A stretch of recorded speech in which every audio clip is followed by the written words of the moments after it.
Hello, this is the CRT man here, and yes, you read the title right.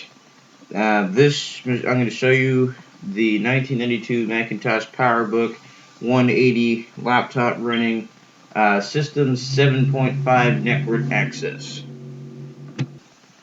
Okay, now that I've gotten everything situated, let's power on the machine.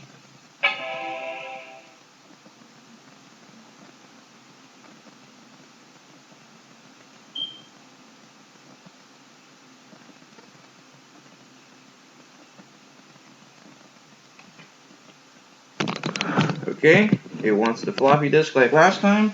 Here's the floppy disk my best friend XEPH93 made me on his Windows 98 Dell Dimension L733R.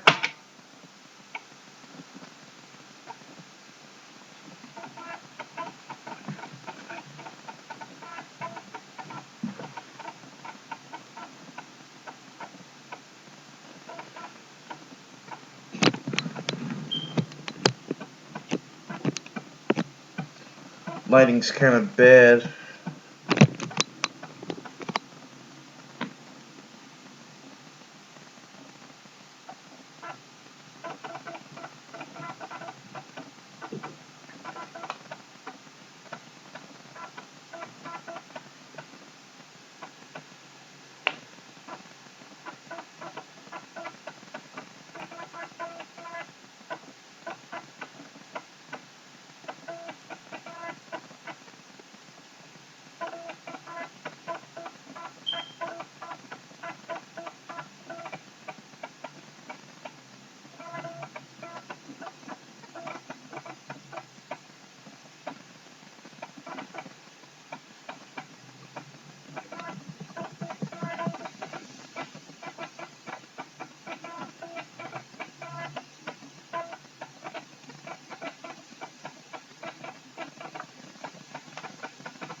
You really hear that floppy working.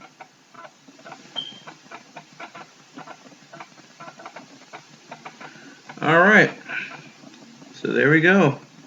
It's kind of hard to see. Sorry about that.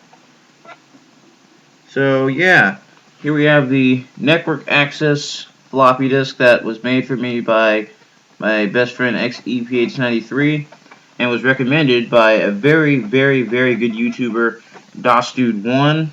So thank you, both of you guys. And yeah, as you see, this now works perfectly. And I'd like to give a huge thanks to Andrew, the owner of the Total Mac in San Francisco, because oh, and another YouTuber. I forgot the name of his channel, but I just subscribed to him. I'll put them in the description or maybe even an annotation. You really need to check him out. He doesn't have much subs, but he's got a fantastic channel. So you might be wondering, how is this thing staying on when last time it turned off? Well, see this hard drive? This is the Quantum Daytona Go drive. I think the model is 514S or something. But yeah, I had to actually get this thing out the machine, if you remember from the inside of this computer video. And yeah, I actually asked the YouTuber when I subscribed to him if he could show me how to get this thing out, since I didn't know how to do it by myself. And he did, and then one day I just sat down, took this thing apart, got it out, and I couldn't get this machine back closed, so I went to the Total Mac and he helped me get it back closed.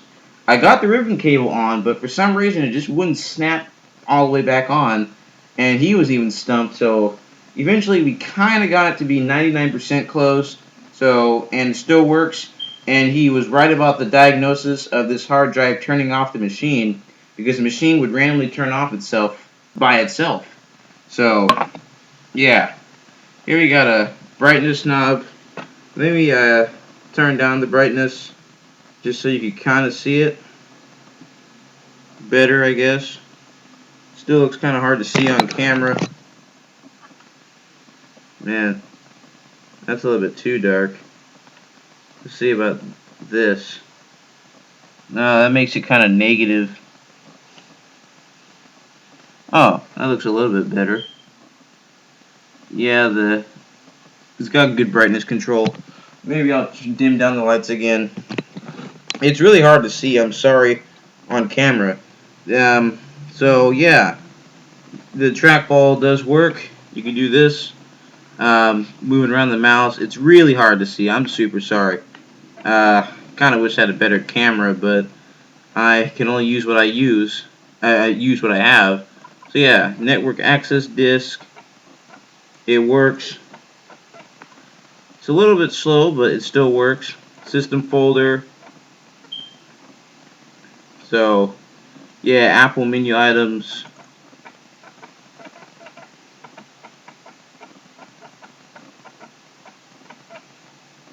Chooser and some weird gibberish.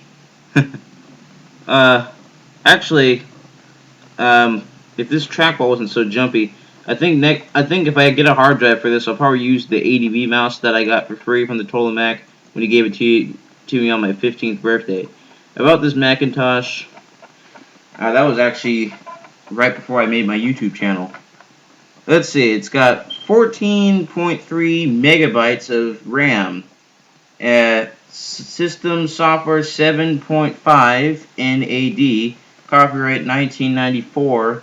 Even though this particular machine's from 92, I think this can run all the way up to 7.5. Problem is, we could only make 7.1, and of course, the hard drive's dead, so after all that, we can't even really install anything yet. We, meaning me, slash XEPH93. But yeah, even though quantum hard drives, from my experience, have always been pretty good, those are only the fireballs. The other quantum hard drives I haven't really had too much experience with. I don't know about the Bigfoots. I hear most of those were good, but some did go bad. But they're not Maxtor though. Maxtors just suck. Everyone hates Maxtor. Maxtor is like the Funai of hard drives. So there you have it. This computer works beautifully, free. I wouldn't consider it vintage because it is from the early 90s. I think for computers I would consider about 1985, 1986 to be vintage. But for this machine, it's old, but it's awesome. A lot of people would probably already consider it a collector's item. And best part, it was free. For me, at least. Even though this probably cost thousands when it first came out. So I could go to special and shut down. And that loud noise was the ejection of the floppy disk. So there you have it. Wish me luck on getting another one of these Quantum or any other company SCSI hard drives for this beautiful machine, which is still in almost mint condition. What's it called? The guy that told Max said this yellow trackball is actually most likely a custom design, not custom design, but custom add-on, because all these were gray. I've never seen a yellow one until now, so that's pretty cool. And yeah, so there you have it. Not sure if I'll make any more videos about this, but maybe I can one day. So yeah, just this will be in my collection for pretty much forever. I'll try my hardest, I mean my dearest hardest, to keep this because this is just amazing and it is free. So thanks for watching.